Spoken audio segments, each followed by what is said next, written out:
Alhamdulillahilladzi afana fi jasadina wa radda alaina ruhana wa azina lana bisyukrihi. Asyhadu an la ilaha illallah wahdahu la syarikalah wa asyhadu anna Muhammadan abduhu wa rasuluhu la nabiyya ba'dah. Allahumma salli wa sallim ala habibina wa sayyidina Muhammadin sallallahu alaihi wasallam. Yang sama-sama kita hormati orang tua kita, tokoh masyarakat, Bapak Haji Edi Natar Nasution, alhamdulillah sudah lama meninggalkan kita. Pada pagi ini kembali lagi bersua bertatap muka. Mudah-mudahan kita semua diberi kesempatan oleh Allah untuk senantiasa menjalin silaturahim, karena salah satu amalan menuju surga Allah Subhanahu wa taala orang yang senantiasa menjalin silaturahim. Kaum muslimin, Bapak Ibu, hadirin hadirat yang dimuliakan Allah, melanjutkan kajian kita yaitu seputar perjalanan kehidupan manusia setelah meninggalkan kehidupan dunia. Adapun bab yang kita bahas yaitu as-saah, tentang hari kiamat. Sebagaimana yang kita maklumi, as-saah, hari kiamat itu di dalam buku-buku para ulama dibagi kepada dua pembahasan. Yang pertama, al-qiyamatu as-sughra, kiamat kecil. Yang kedua, al-qiyamatu al-kubra, kiamat besar. Kiamat kecil tandanya sangat banyak, bahkan tak terhitung. Dan tanda itu mulai sejak diutusnya Nabi Muhammad SAW sampai perkara-perkara yang terjadi hari ini dan yang akan terjadi di masa yang akan datang.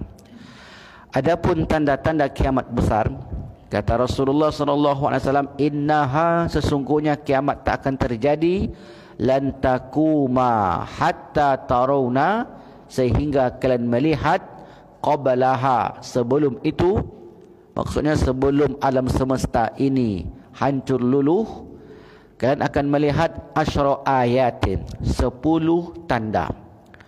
Yang pertama, kata Rasulullah, ad-dabbah, munculnya hewan melata. Yang kedua, ad-dajjal, munculnya satu makhluk yang bernama Dajjal. Turunnya Nabi Isa, Ya'jud dan Ma'jud, api yang mengumpulkan manusia, dan lain sebagainya. Nah, tanda-tanda itu hanya ada 10 yang disebutkan oleh Rasulullah sallallahu alaihi wasallam. Di bulan yang lalu kita membahas tanda yang pertama, yaitu kemunculan Imam Al-Mahdi. Siapa Al-Mahdi? Di mana Al-Mahdi lahir? Berapa orang yang membaiatnya? Di mana dibaiat? Siapa pengikutnya? Sudah kita jelaskan secara terperinci. Maka mudah-mudahan kalau ada di masa yang akan datang orang yang mengaku Imam Mahdi, kita tidak tertipu. Kenapa begitu, Ustaz? Emang ada orang mengaku Imam Mahdi? Ada. Dan bahkan di Pekanbaru ini ada yang mengaku pengikut Imam Mahdi. Dia menyebutnya dengan nama Helper Mahdi. Itulah yang dia katakan kepada saya langsung kepada saya. Dia katakan, Ustaz, kalau mau selamat dunia akhirat, jadilah pengikut penolong Mahdi, Helper Mahdi. Kebetulan yang datang itu ibu-ibu. Di mana, Bu, supaya bisa saya temui Imam Mahdi? Ikut saya, kata dia. Oh, enggaklah, saya bilang. Ibu aja ikut saya pengajian, masa saya ikut ibu pula? Jadi terbalik dunia ni hari ini, Bapak Ibu. Dia ikut kita dalam pengajian, habis pengajian disuruhnya kita ikut dia. Maka ini tentu tidak bisa diterima secara seakal. Habis itu enggak pernah lagi saya berjumpa dengan dia. Mungkin saja dia sudah berjumpa dengan Allah Subhanahu wa taala. Artinya sudah meninggal. Tak tahu saya kabarnya. Maka nanti yang kita bicarakan ini nanti, bukan sekarang. Nanti itu tak tahu kapan.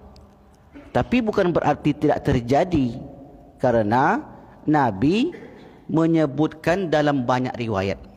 Dan Imam Mahdi itu betul-betul ada. Jangan sampai kita meyakini karena Nabi Muhammad tidak memiliki anak laki-laki, maka tidak ada keturunan Muhammad. Karena sebagian orang mengatakan Muhammad enggak punya keturunan, bagaimana mungkin ada nanti namanya Mahdi. Keturunan Muhammad itu dari Sayyidah Fatimah, dan itu disampaikan oleh Rasulullah, Al-Mahdiyu min itrati. Mahdi itu keturunanku, min waladi Fatimata, dari anaknya Sayyidah Fatimah. Siapa suami Fatimah? Ali bin Abi Thalib. Siapa anaknya? Hasan dan Husain, yang populer. Nah, Ali ada lagi anak yang lain, namanya Al-Hanafiyah, karena keturunan Ali itu banyak sekali. Nah, dari keturunan Hasan dan atau Husain inilah kelak yang akan lahir yang namanya Al-Mahdi. Baik, kita tidak singgung lagi karena sudah kita jelaskan. Nah, fase atau periode Al-Mahdi ini diistilahkan oleh seorang ulama dari Yaman, tapi tinggal di Jeddah. Beliau sudah meninggal, aslinya Yaman tapi tinggal di Jeddah. Nama Syekh ini atau Habib ini Habib Abu Bakar Al-Masyhur. Itu namanya, Habib Abu Bakar Al-Masyhur, seorang alim dari Yaman, bermukim di kota Jeddah, Saudi Arabia. Nah, dalam bukunya itu dia menyebutkan bahwasanya fase kehadiran Mahdi adalah fase al-istiqrar, marhalatul istiqrar, fase ketenangan dan kedamaian. Artinya, kalau Mahdi itu sudah muncul nanti, maka tidak ada kekacauan,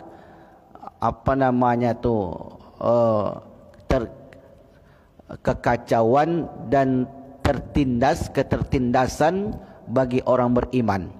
Di situ hanya ada keadilan, kedamaian dan ketentraman. Karena Mahdi akan menciptakan kehidupan dunia ini dengan penuh kedamaian, ketentraman. Nah, kalau kita analisa misalnya, apakah Mahdi sudah muncul hari ini?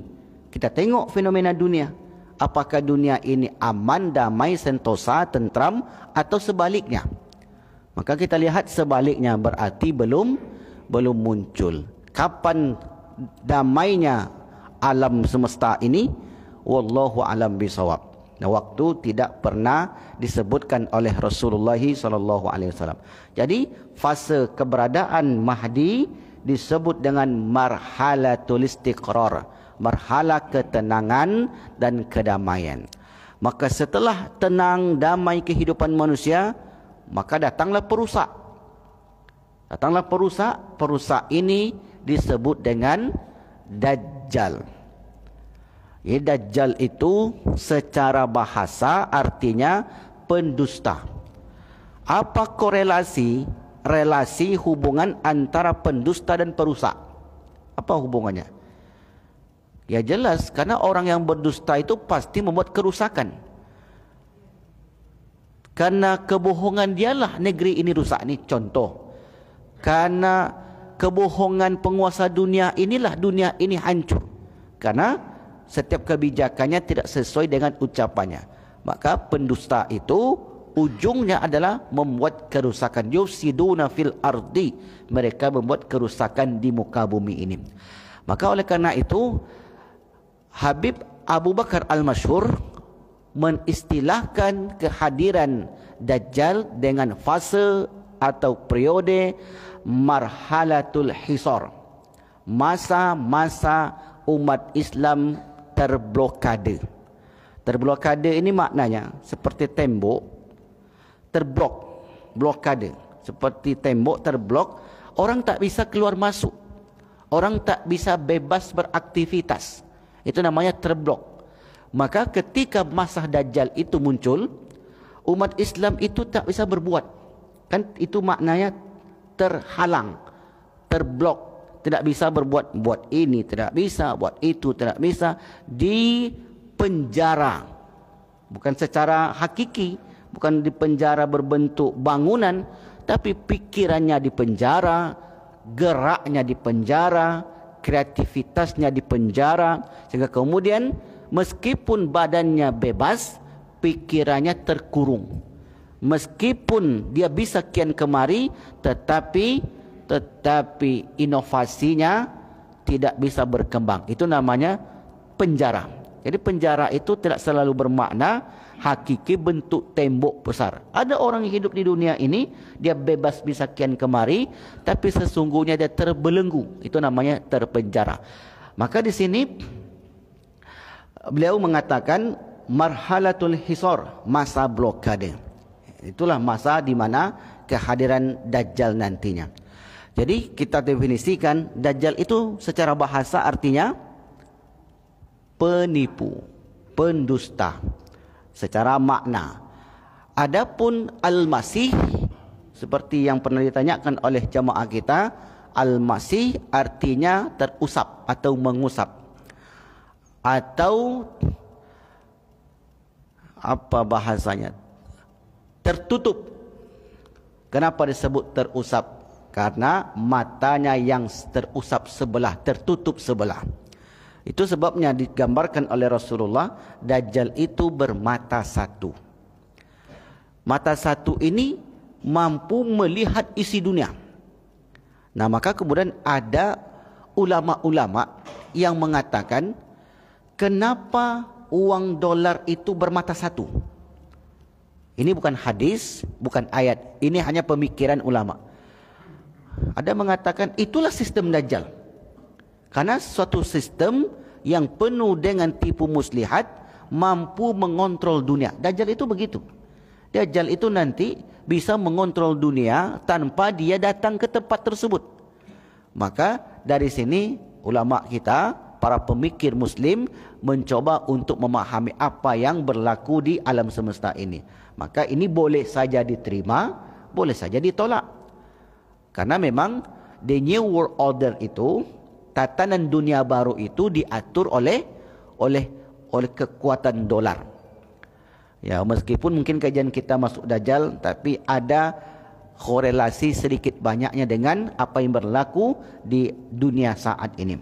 Jadi itu secara bahasa, satu makhluk yang Allah kirim ke dunia ini untuk membuat kerusakan, dan manusia banyak yang tertipu dengan janji-janji yang disampaikan oleh Dajjal ketika itu.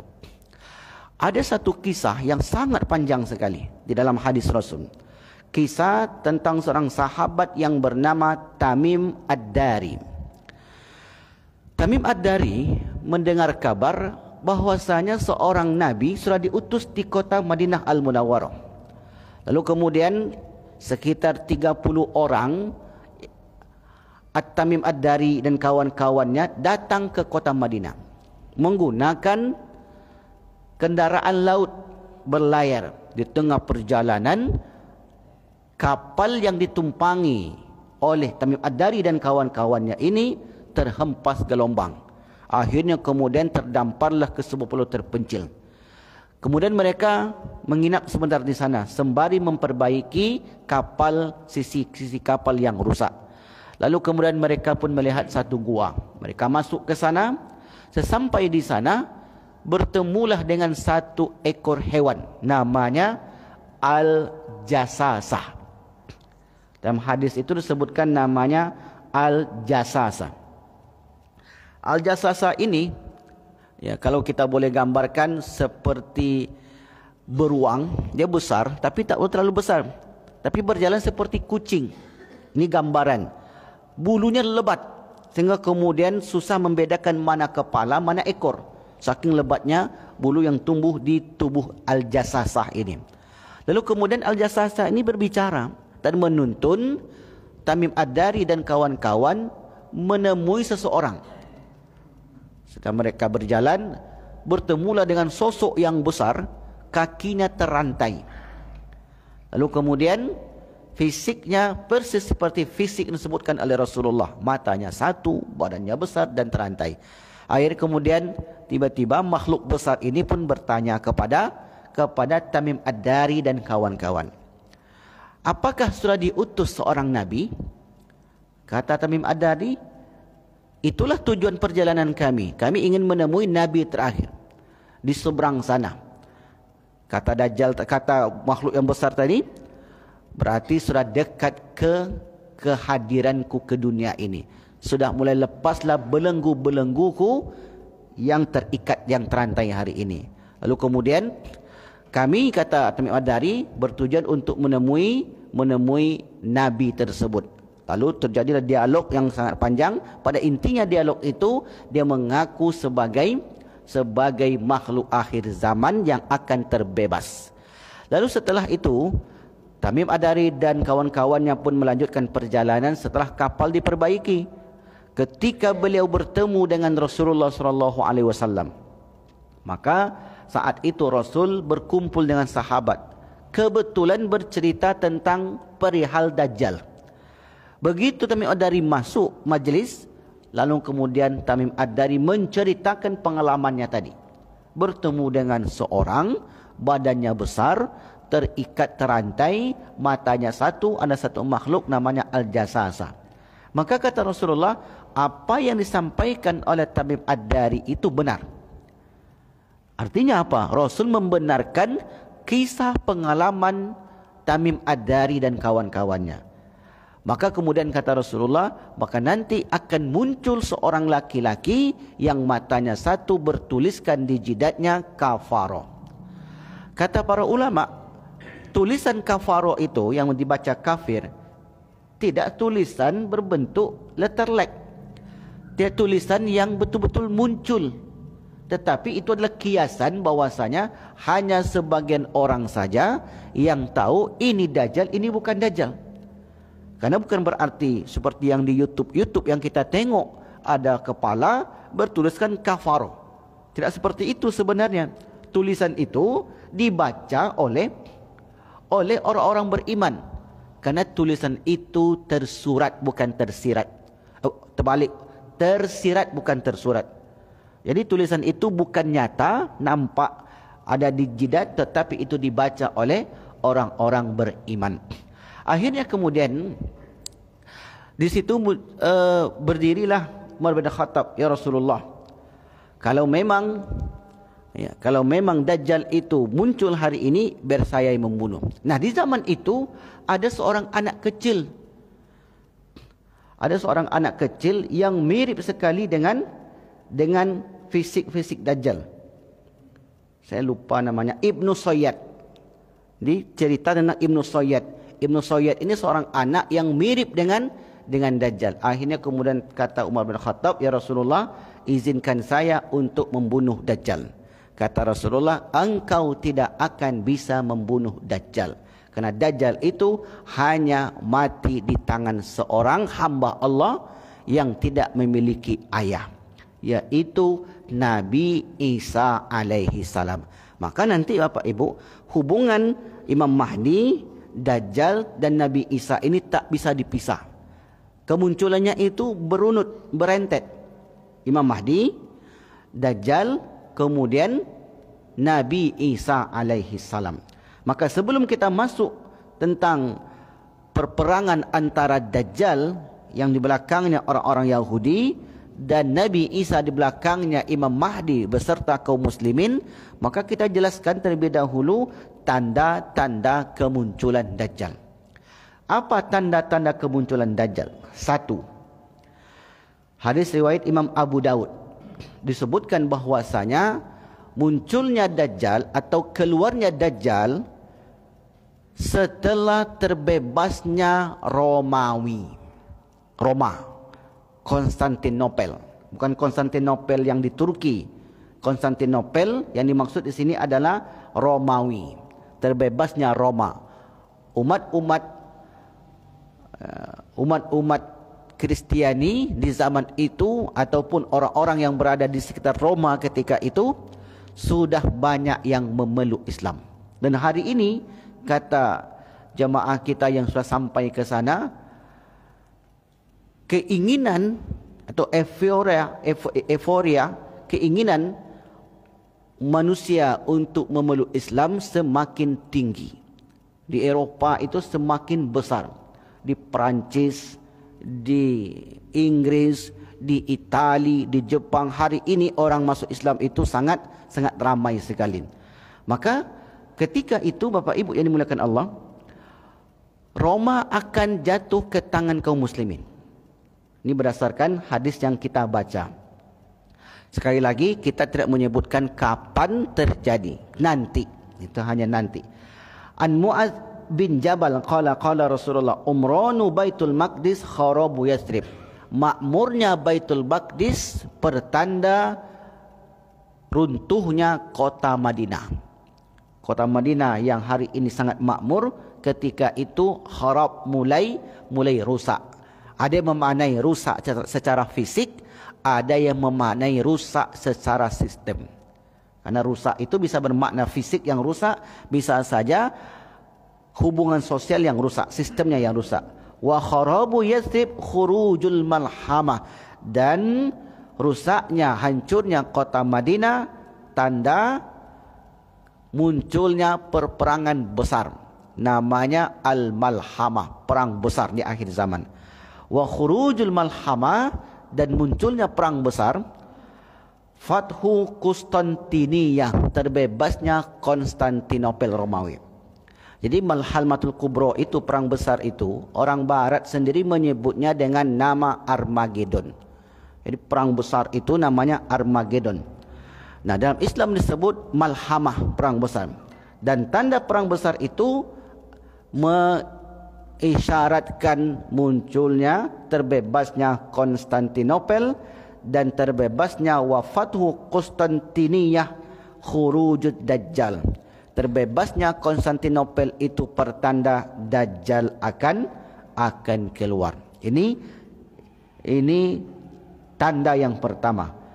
Tanda yang kedua, kata Rasulullah SAW, terjadi kemarau yang sangat panjang. Nah, kemarau yang sangat panjang ini bukan bermakna kemarau yang terjadi di kota Pekanbaru Riau. Bukan kemarau yang kita lihat, yang kita saksikan hari ini. Karena kalau kemarau di negeri kita setiap tahun seperti ini. Panasnya sampai 2-3 bulan, kemudian terjadi kebakaran hutan yang menyebabkan banyaknya asap. Bukan itu yang dimaksudkan oleh Rasulullah SAW. Tetapi yang dimaksudkan Rasul adalah seperti yang diriwayatkan dari Asma binti Yazid. Qalat, berkata, kunna ma'an Nabi, kami bersama Nabi SAW. Faqala idza kana qabla khuruj Dajjal bi 3 sinin, 3 tahun sebelum Dajjal muncul, habasatis sama'u thulatha qatriha, langit menahan hujan sepertiganya. Jadi sepertiga dari hujan di langit itu tidak turun. Wa habasatil ardu thulutha nabataha, dan sepertiga tumbuhan di bumi tidak tumbuh. Fa idza kanatis sanatu tsaniyatu, pada tahun kedua sebelum kemunculan Dajjal, habasatis sama'u thulutha qatriha, maka langit menahan hujannya selama sepertiga kedua, dan bumi pun demikian menahan tumbuhannya sepertiga kedua. Fa idza kanatis sanatu tsalisatu, apabila tahun ketiga, habasatis sama'u qatraha kullaha, maka hujan pun tak turun, tumbuhan-tumbuhan pun tak tumbuh. Lalu kemudian wa habasatil ardu nabata kul fala yabqa dzu khuffin wala zilfin illa halaka, maka tidaklah yang memiliki sepatu atau telapak kaki pada hewan kecuali akan binasa. Ini maksudnya bahwasanya nanti akan terjadi kerusakan, rusaknya tumbuh-tumbuhan, matinya hewan-hewan dan lain sebagainya. Ini tanda yang kedua, kemarau panjang. Yang ketiga, ini disebutkan oleh Rasulullah SAW, meningkatnya kebodohan dan kebencian. Dan inilah yang mulai hari ini kita lihat, banyaknya kebodohan-kebodohan. Kebodohan di sini bodoh tentang perkara agama. Meskipun kita katakan hari ini ilmu sudah tersebar luas, tak mungkin orang bodoh tidak tahu pengetahuan. Namun kenyataannya demikian. Berapa persen orang yang menuntut ilmu? Hanya sedikit sekali. Kalaupun sudah menuntut ilmu, berapa persen yang menyimak? Lebih sedikit lagi. Walaupun sudah sampai di masjid, berapa persen matanya yang terbuka? Saking sedikit. Jadi orang menuntut ilmu saja jumlahnya sedikit, sudah sampai di tempat majlis ilmu, berkurang lagi, dikurangi lagi. Dikurangi yang tak fokus, dikurangi yang khusyuk, dikurangi ini dan itu. Artinya, walaupun ilmu itu hari ini semakin hari semakin mudah diakses, tetapi kebodohan hari ini semakin meningkat. Nah, itulah tanda-tanda. Yang keempat, keringnya danau Tiberias dan kurma baisan tidak lagi berbuah. Danau Tiberias itu danau yang ada di Israel hari ini. Nah, danau itu hari ini airnya masih sangat banyak. Dan terkadang airnya surut, terkadang airnya naik. Surut naiknya air itu karena musim kemarau yang terjadi. Tetapi kalau sudah masa Dajjal itu, surutnya tidak ditentukan oleh fenomena alam. Memang betul-betul surut, betul-betul kering, sehingga kemudian tidak ada sedikit pun air, dan kurma-kurma yang ada di sana mengalami kegagalan panen. Itulah yang terjadi ketika itu. Lalu kemudian setelah kita sebutkan tanda-tanda kemunculan Dajjal, Dajjal pun keluar. Di mana Dajjal itu keluar? Ada dua pendapat. Yang pertama mengatakan Dajjal keluar atau muncul di Khurasan. Khurasan itu mana? Kalau Bapak Ibu buka peta, Khurasan itu di Iran. Itu ada provinsi Asfahan, ada Khurasan. Maka berdasarkan hadis yang kita baca dan kawasan daerah yang kita lihat yang bernama Khurasan, itu letaknya di Iran. Berarti Dajjal muncul dari Iran. Apa kata Rasulullah? An Abi Bakar As-Siddiq, dari Abu Bakar As-Siddiq, qala haddatsana Rasulullah sallallahu alaihi wasallam. Rasul bersabda, Ad-Dajjalu, Dajjal yakhruju min ardin, keluar di sebuah bumi, bil masyriq, di daerah timur. Yuqalu laha, disebut daerah itu Khurasan, yaitu Khurasan.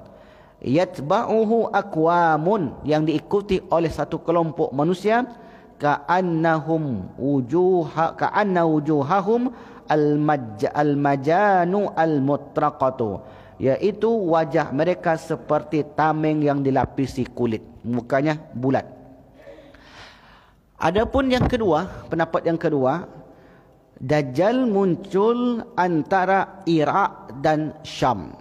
Irak, kita tahu Irak itu masih berbatasan dengan Iran. Adapun Syam dahulu, sekarang terbagi kepada 4 negara. Dulu namanya Syam, Ardus Syam, bumi Syam. Sekarang negeri Syam itu terbagi kepada 4. Yang pertama Palestina, yang kedua apa? Yordania, yang ketiga Libya masuk, Yaman masuk. Nah, kita terima dulu pendapatnya, Yaman. Yang keempat Syria. Libanon di mana letaknya? Berarti Yaman tak masuk. Yang masuk tu Libanon. Libanon, Palestina, Suria, kemudian Yordania, Jordan. Inilah yang disebut dengan negeri Syam. Kalau Bapak Ibu dengar nama Syam, bumi Syam, berarti 4 negara tadi. Palestina, kemudian Yordania. Coba Bapak Ibu perhatikan bendera Palestina dan Yordania. Mirip, bedanya di tengah itu ada bulan atau bintang.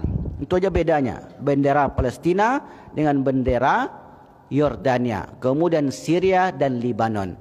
Maka 4 negara ini sampai kemunculan Dajjal, maka akan terus ada konflik. Karena memang disitulah kemunculan Dajjal nantinya.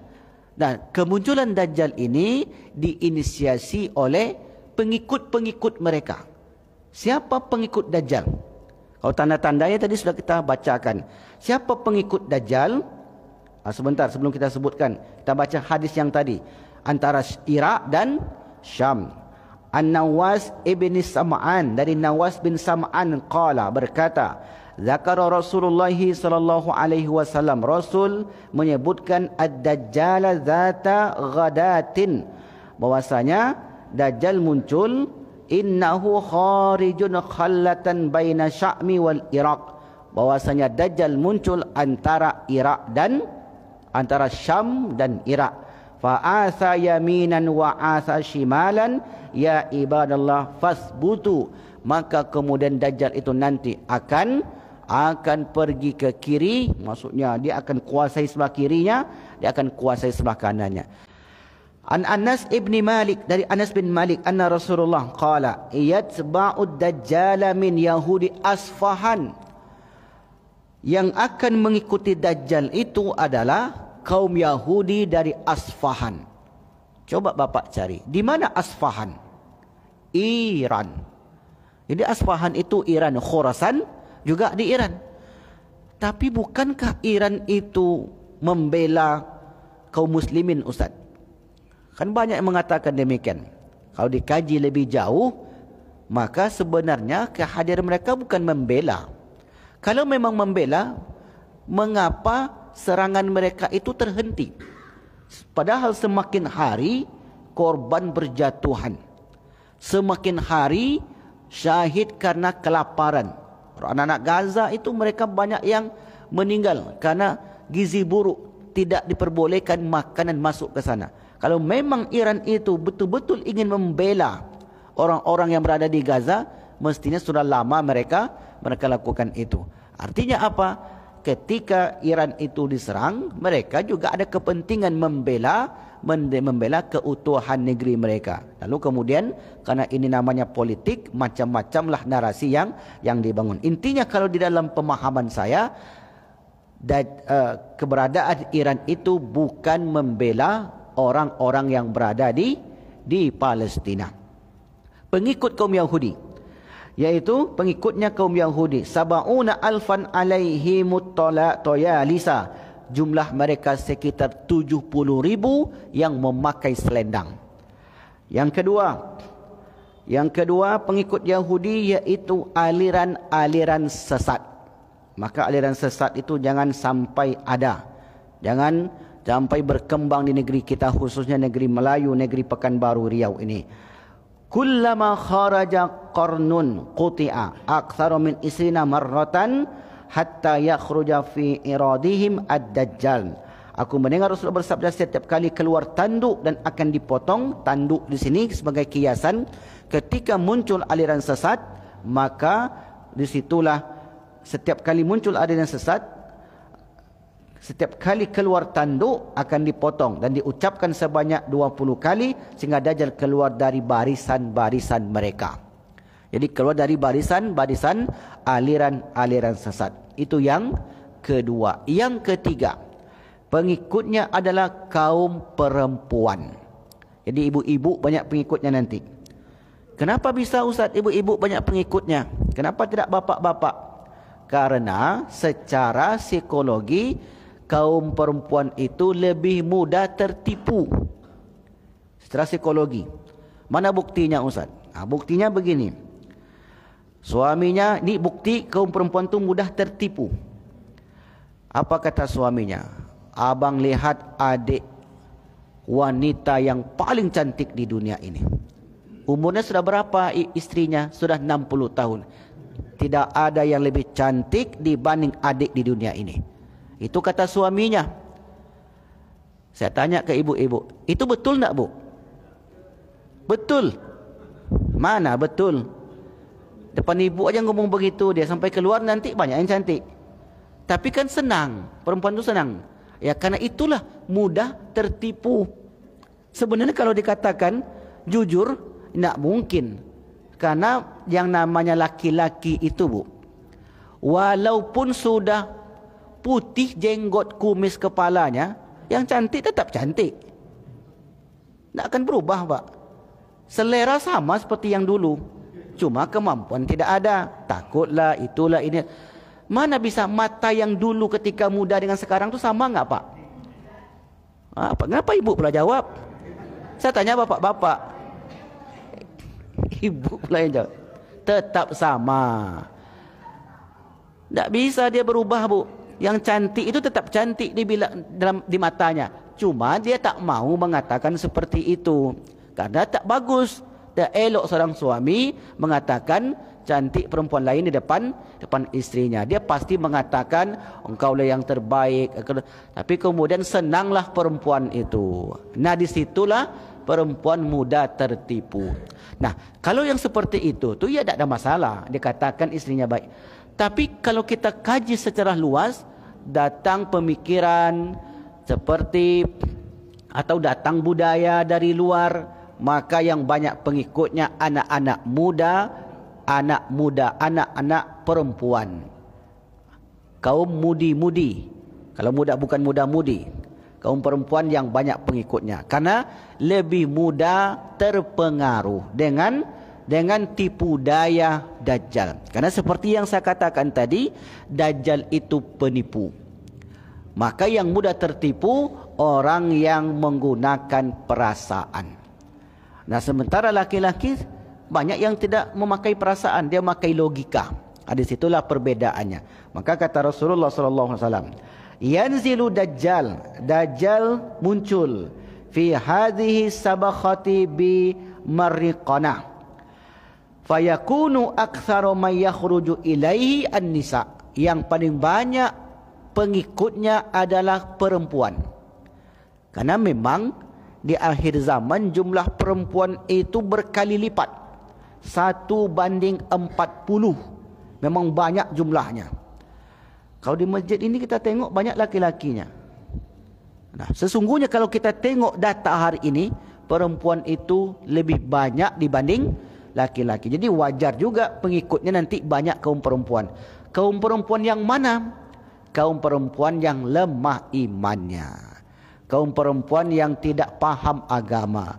Kaum perempuan yang jauh dari ibadah-ibadah ataupun amalan-amalan yang dapat mendekatkan diri kepada Allah Subhanahu wa taala.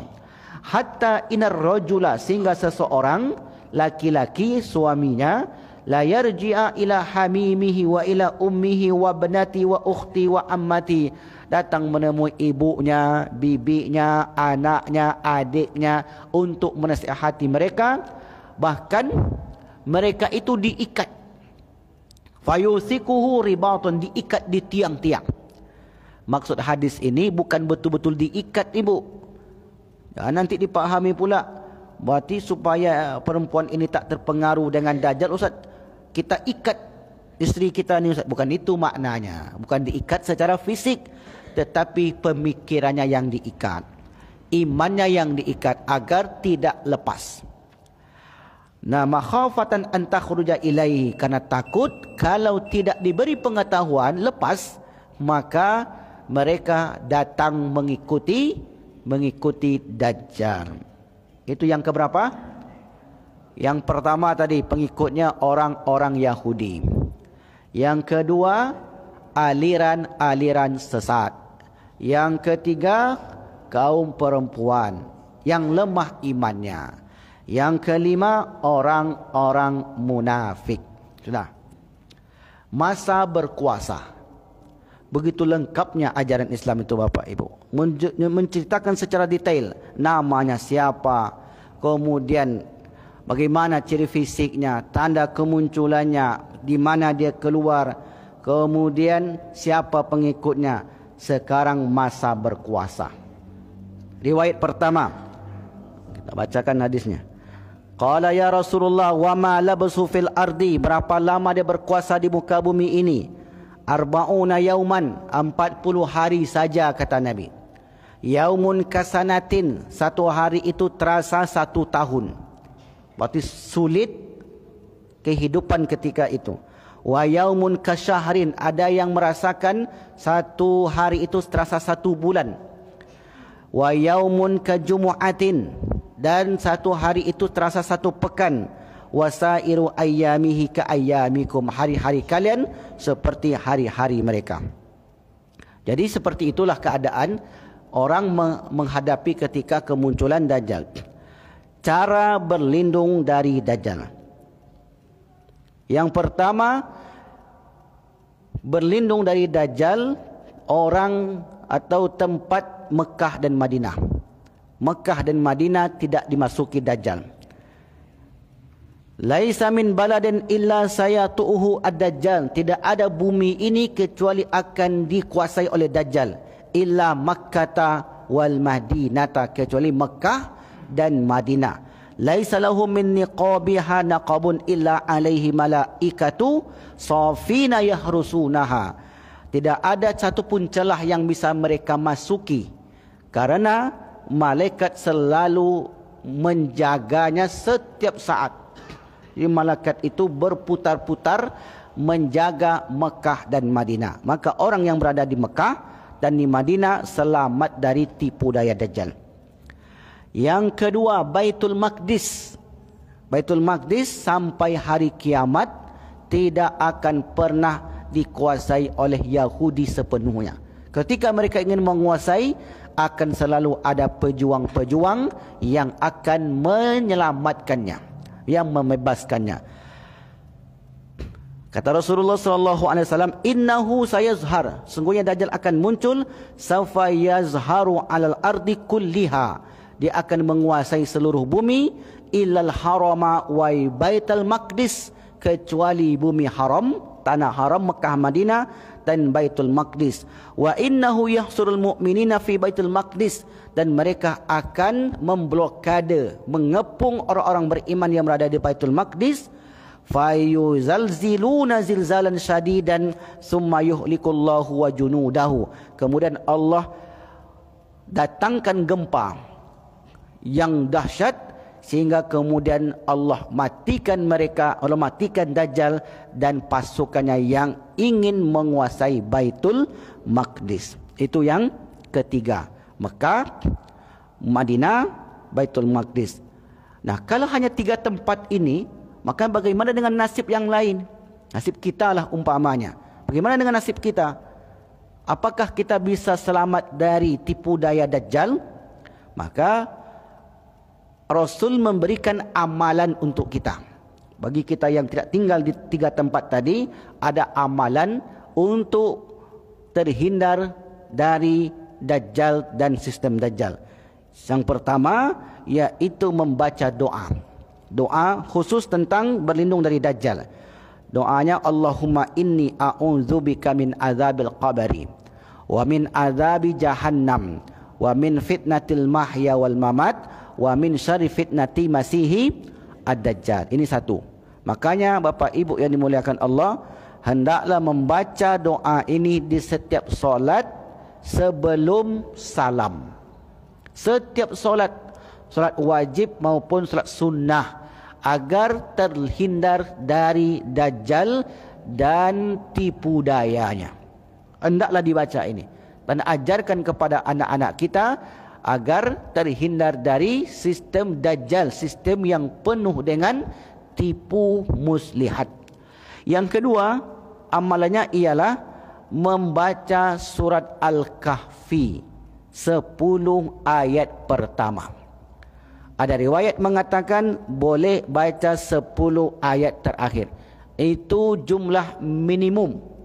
Sekurang-kurangnya bacalah 10 ayat pertama surat Al-Kahfi dan 10 ayat terakhir untuk menghindarkan dari tipu daya Dajjal. Man hafiza asra ayatin, siapa yang menghafal atau membaca, mentadabburi 10 ayat min awali suratil kahfi, awal daripada surah Al-Kahfi, usima minad Dajjal, maka terhindarlah dari Dajjal. Wa fi riwayatin, dalam riwayat yang lain disebutkan min akhiril kahfi, akhir daripada surat Al-Kahfi. Terakhir, detik-detik kehidupan Dajjal. Dajjal memblokade Baitul Maqdis. Mereka akan merangsek dengan pasukannya yang kita sebutkan tadi. 70,000 Yahudi dari Asfahan aliran-aliran sesat berada di belakangnya. Perempuan-perempuan yang lemah imannya menjadi pengikutnya. Orang-orang munafik yang ikut bersama mereka mendatangi Baitul Maqdis dan memblokade Baitul Maqdis. Lalu kemudian setelah itu datang Nabi Isa dan Imam Mahdi ke Baitul Maqdis, bertemulah mereka. Saat Dajjal bertemu dengan Nabi Isa, maka Dajjal itu meleleh bagaikan garam dimasuki air. Di mana melelehnya? Ini kiasan matinya. Di mana matinya Dajjal? Dajjal mati di sebuah pintu yang dinamai dengan Lud, Babu Lud. Jadi kalau Bapak Ibu tengok peta atau gambar Baitul Maqdis, ada satu pintu di situ, Lud namanya. Maka di situlah nanti Dajjal itu akan mati. An Abdurrahman bin Abi Yazid Al-Ansari min Bani Amr bin Auf yaqulu sami'tu ammi, aku mendengar pamanku Ibnu Jarir Al-Ansari yaqulu sami'tu Rasulullah, Rasul bersabda, kata beliau, yaqtulu Ibnu Maryam ad-Dajjala bi babi Luddin. Maryam, anak Maryam yaitu Nabi Isa, membunuh Dajjal di pintu Lud di Palestina. Wallahu alam bisawab. Maka inilah mungkin yang dapat kami sampaikan. Mudah-mudahan ya, apa yang kami sampaikan dari awal tadi tentang Dajjal, kita dapat pemahaman yang utuh, kapan muncul, di mana muncul, siapa pengikutnya, sehingga menjadi wawasan bagi kita. Amin, amin ya rabbal alamin. Baik Bapak Ibu yang dimuliakan Allah, jika ada pertanyaan kami persilakan, jika tidak maka kita tutup dengan doa kafaratul majlis. Tidak ada? Alhamdulillah. Ini menunjukkan pengajian kita ini dapat dipahami dengan mudah, dapat dicerna dengan baik. Ini menunjukkan karena enggak ada pertanyaan. Ada pertanyaan, alhamdulillah. Baik, Pak. Ya. Ya. Ya. Ya, baik. Ya. Bahasa yang digunakan Nabi begitu jumpa dengan Nabi Isa meleleh. Apakah tidak ada perlawanan? Ada perlawanan. Jadi makna meleleh itu macam ini, Pak. Ketika orang buat sepeda motor, tidak ada SIM, tidak ada helm, tidak ada ini, di depan ada polisi razia, dan meleleh dulu mentalnya. Itu ketakutan maksudnya itu. Jadi begitu dia bertemu dengan Nabi Isa, langsung takut. Maka saking takutnya itu di jumpa Nabi Isa, mati. Begitu gambarannya. Jadi bahasa hadis, bahasa kiasan. Ada perlawanan, ada. Karena pasukan yang banyak. Tapi kemudian mereka ini tetap kalah. Orang-orang Yahudi itu lari dari balik-balik batu. Kemudian mereka bersembunyi di balik pohon gorkot. Maka di situ kata batu, "Hei Muslim, hadzal Yahud uqtulhu." Ini Muslim, ini Yahudi, maka bunuhlah dia. Semua makhluk-makhluk berbicara ketika itu kecuali pohon gharqad. Maka itulah mengapa orang Yahudi sampai hari ini menanam pohon gharqad, karena keyakinan mereka itulah yang akan membela saat bertemu dengan Nabi Isa alaihi salam. Jadi itu kiasan, Pak.